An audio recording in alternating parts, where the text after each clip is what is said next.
Hey everybody, my name is John DePietro, and I want to welcome you to this special edition of My Life with Kenny Rogers. But the best part about it, folks, it's not about my life with Kenny Rogers, but about the lives of our guests today, our two special guests, and how they interacted and worked with Kenny Rogers.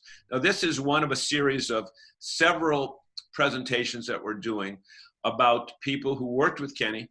And we're dealing with real people that worked with Kenny, not necessarily the PR departments from the major record labels or the movie companies. These are people that actually spent time in the trenches with Kenny, telling their story of what it was like working with a entertainment marvel with a career that stretched almost 60 years. Now, if you like this, what we ask you to do is to hit the button in the bottom right-hand corner. There's a little red button that says subscribe.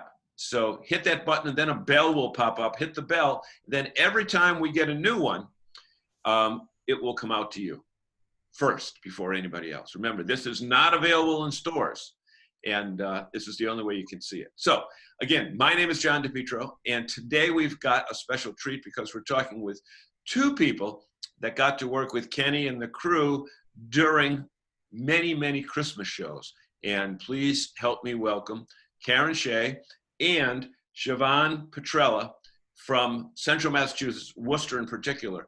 Ladies, welcome welcome to a show about you guys. Thank you. Thank you.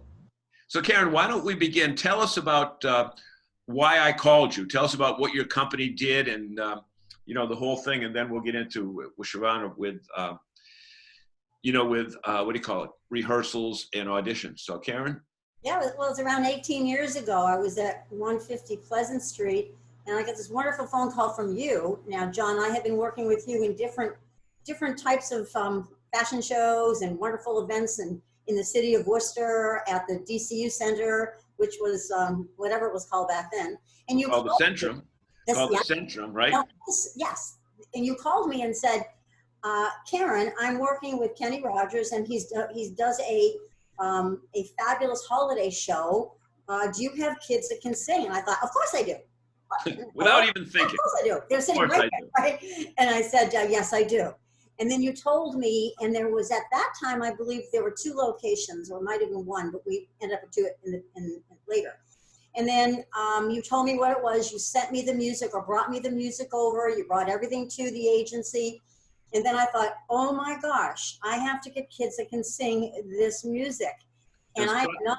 I'm an agent. I am not a singer. I'm not, okay? I thought, oh. It was probably only like a month's notice or so, right? It was really fast because I remember it was like, oh my God, how do we do this? And there was a photographer working for me at the time, and his wife was a music teacher. So we brought in our kids, and I forget the age, might have been 5 to 10 or 12, boys and girls. It was very specific as to what they wanted. And they came in and started working with them. And I thought it was harder. It was so involved because it was a show, and it was in an audience, and it was massive. And there we were. And it was probably the most exciting thing we had ever done at the agency, to work with someone like Kenny Rogers. Mm-hmm. And we did it, and we traveled, and we went to Mohegan and Lowell, was two locations at the time. And then we moved, and I'm at the agency now at 65 Water Street. To make a long story short, Melanie Donegan and Kaylin Johnson did it for me for a few years. And then Siobhan, I approached Siobhan one day and said, I need your help. Would you be willing to do this project with us? And she was like, and then Siobhan came in, and how many years, Siobhan, have you been? I mean, seriously. Yeah. How many years, Siobhan? Well, Kirstina's graduated, so that would be 13. 13, okay. 13 years. Yeah. So Karon, thank you very much for that wrap up. That's about all the time we have for you today, folks. And Siobhan, no, okay. Only kidding. Only kidding. So basically, Karon, and Siobhan, both of you can, any of you can answer on these. It's not like it's a special order that we're not like we're in school saying, okay, don't speak out of term.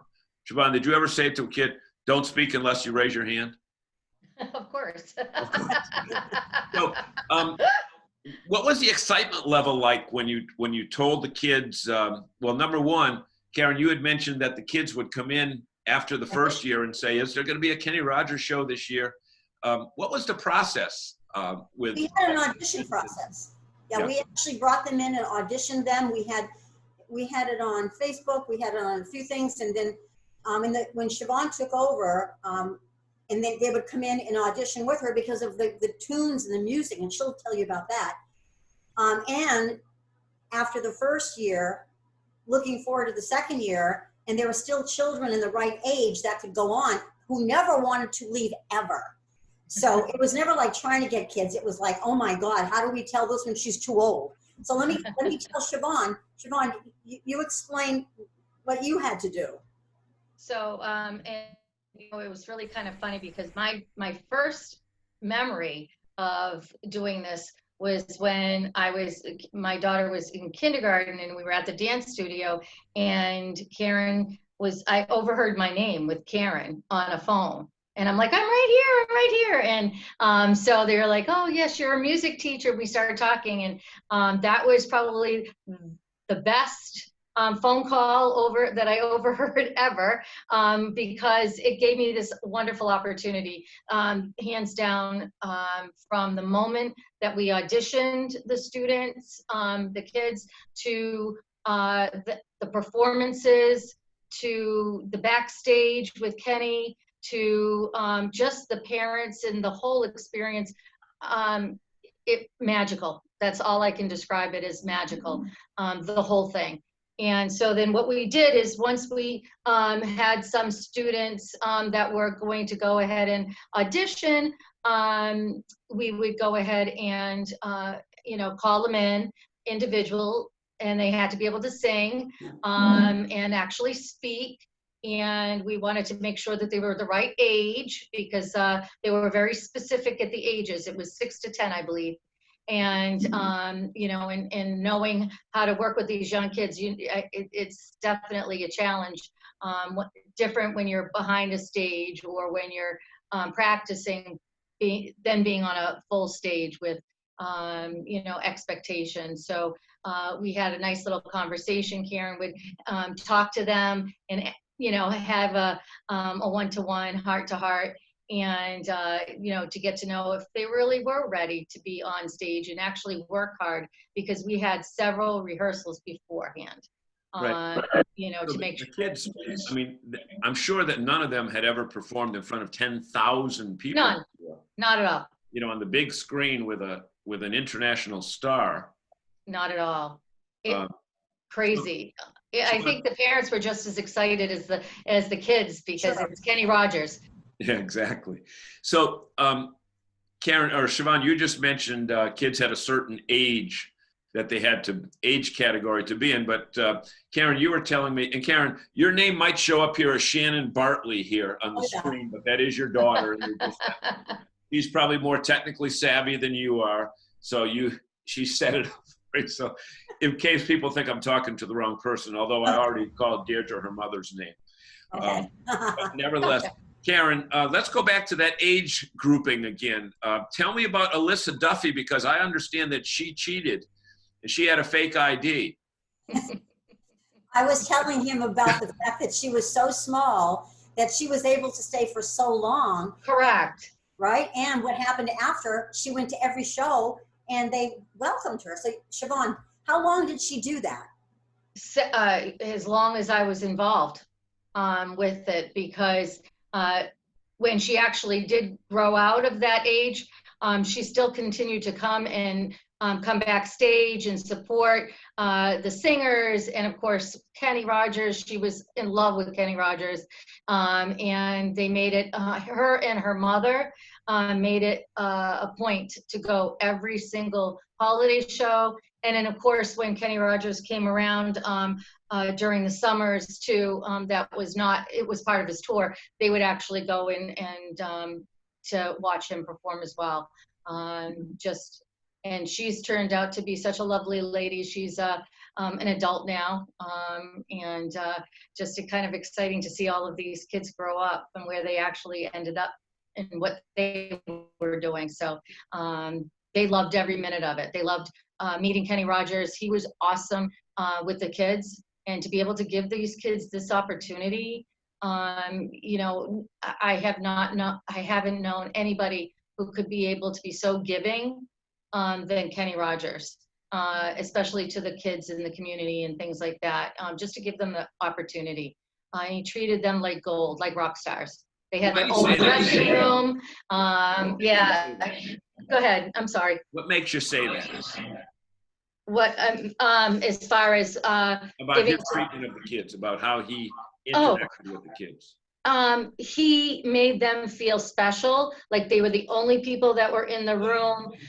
He allowed them, I shouldn't say allowed, part of what he did was he made sure that the kids were able to go ahead and do a meet and greet with him during either right beforehand or during the intermission. And he would go up to every single kid and talk to them, get to know their names, do some kind of handshake with them, or he would tell them a joke. And then he would go ahead and make sure that he would take pictures with them, and then he would do serious pictures, and then he would do silly pictures with them. And it was just amazing to see him with the kids. And just to be able to describe this, I'm not even getting to even close to how it made the kids feel, and how me as a parent, as a teacher and educator, just what he did for them. Just so giving, kind. They had to sit back in that room, and they were so well behaved, and they never complained. They never ever complained, right? Not one. They loved being there. Yeah. We were very disappointed when we didn't have Lowell. Remember, we wanted both. Yeah. They're very selfish. Yeah. So Karon, from a business perspective, from your school and the modeling company and that type of thing, was that of a prestige nature that you could advertise the fact that you were the official provider of students for the Kenny Rogers Christmas shows? It was, when you called, it was such an honor. It was useful. We used it a lot, but we used it because we were so proud to have been selected by you to actually be a part of this. So, I mean, I have it still in all of my things saying what we've done or who we've worked for. But I would say out of everyone that was the most prestigious person that we ever worked with, but enjoyed every moment of it and looked forward to it. Was when we didn't do that one time. I thought remember Siobhan, we were like, oh my God, it's what? We're not, it was just horrifying to us because we loved it, and those kids got such memories from it. Yeah. And the magical experience. Another young lady, Tyann Bray. I think Tyann Bray did it for several years too. She did. Yeah. Yep. It was interesting to see the kids come back year after year, and they grew a couple inches. Well, they tried to shrink. They tried to come in. Well, right. Can't you let us do it? It was like, can't remember that. I would always remember bumping into the parents, when the parents were always good to wait in a certain area and they didn't try to go backstage and, that type of thing. But I remember Jeannie Hebert's grandson was one of the kids that was involved. And I think he did it for several years. I think even after his voice changed a couple times. It was hard for them not to continue on when they were getting older. They got attached. Yeah. They got attached more to Kenny Rogers and the experience than anything else. Yes. Yeah. You probably worked with Linda Davis and Billy Dean and one time or another. They were amazing. Amazing. I remember that was it Linda Davis who her daughter had a hit out in at the same time, and that we were backstage, and Kenny Rogers stepped back and allowed her to enjoy talking to her daughter on the phone while one of the choruses was singing one of the songs. And he just kind of enjoyed he was just sitting back, and it's like, okay, this is Kenny Rogers' show, but he didn't care. He was like, this is a moment, and he knew it, and just stepped up and just kind of like really enjoyed the whole entire experience. And I got to tell you, it changed Christmas for me. What- Really, I'm just gonna start crying. Can't believe I'm gonna cry. It was magical. Through your snowstorms. Siobhan, how about your Going up to yep, New Hampshire. I remember. I was like, oh, and going down to Connecticut in snowstorms and just And it was, the magical. show must go on. It was Yeah, definitely, canceled? It was like, wow. you know, in yeah. one of those shows in Connecticut, there was right after the big ice storm up here. Yes, I do So, remember that. The Wachusett kids made it on Friday night, but then there was another snowstorm on Saturday. They couldn't make it. It must have been that night that they did 2 shows down in, I think it was like December 9th and 10th or somewhere like that. But right after that big ice storm, that really was kind of crazy because it only hit certain parts of Worcester County. Like it didn't hit Shrewsbury, but it hit Paxton. So, you know, but it was crazy, the devastation. But, you know, the show went on, and, you know, those guys, just so you know, those guys, they knew when they were coming to Massachusetts, and that they could depend on the talent. You know, the choirs from Burncoat and Wachusett and Assumption and that type of thing. And the kids it got to the point where I think they called you directly. They didn't even call me and said, you know, get those kids there, and, you know, they know the show. Did you guys do any of the toy shop stuff? No. The toy shop was just a Christmas show. Okay, that toy Just shop the Christmas, yeah. that other show, because tonight we're interviewing one of the guys who was in the teddy bear outfit. And the funny thing is, a lot of the kids that did these shows, you know, one kid from Burncoat said earlier this week that she went to music school because of that. Are there any kids that were in your rank that went on to a career in this world? Oh, Well, I gotta say, Giovanni, Gio is actually, you know, did one show, and he actually is a songwriter and rapper. So that's one. I know that Tyler I want Moran. to say there was. Go ahead. Tyler Moran Yes. did it, and he went on, he's still singing now. Yep, he's actually going to Berkeley, isn't he, for singing? For singing. Yep. Yeah, it kind of feels weird when you talk about the little kids and now they're adults. Correct.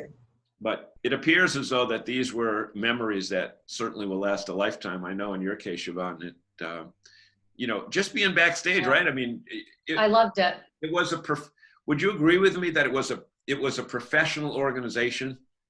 Oh, extremely. They had it down to a science.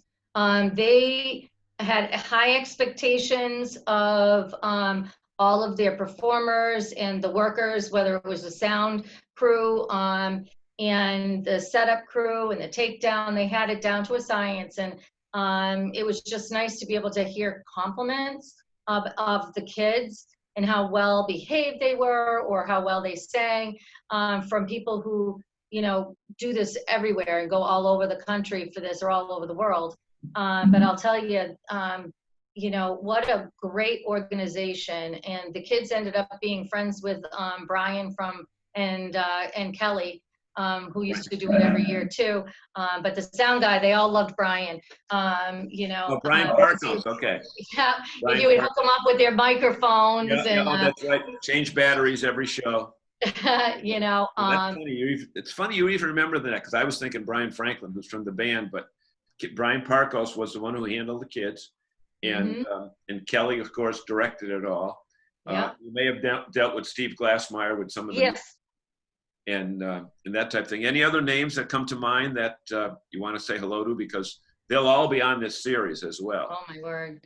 You know, they were all so amazing to work for. You know, I don't even want to say. You know, they were just welcoming and caring and supportive and giving. And I just want to give that out to all of them, because not everybody is like that out there in the real world. And when you see it, you have to embrace it and you have to support it. So I think that Kenny Rogers and his team clearly did it.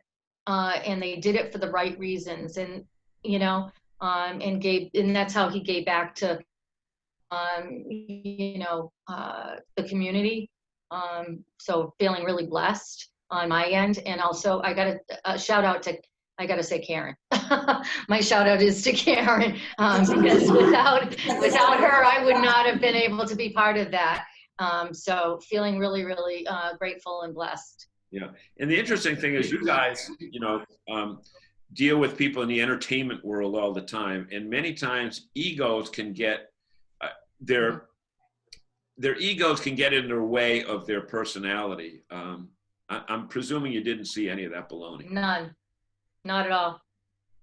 Not at all. Yeah, On the contrary. Karen, you're at Hanover a lot, so you see a lot of the people that, might not be on stage at that particular time, but they walk around with don't you know who I am attitude. Exactly. Nobody wants to deal with those people. Yeah. Right? This was, we didn't go through any of that. And one of and you know what too, is those children didn't have big egos. They were, and I remember going to, what school was it? Wham. So, yes, Worcester Arts Magnet. And the principal was so thrilled, and we were looking for a boy because we were having a hard time getting boys. And we found a boy there. He was older, but he was so short that he was able to do it. I think they were like thrilled. I mean, everyone, when they were asked to do something in this with Kenny Rogers' holiday show or any show, it was beyond excitement. Yeah, exactly. Honor. Exactly. Hey, did you ever have any issues where, because of one thing or another, a kid was not there on time and just made it just in time for the rehearsal or anything like that? Or they all came when they were supposed to? Because what part of what Karen, invites them in for their auditions, and we have a conversation with all of the kids who are going. She goes over and says, no, A, the show must go on, and B, this is a privilege to be able to do this. So you have to be on time. Otherwise, basically, this isn't for you. If you can't be. Even rehearsals there.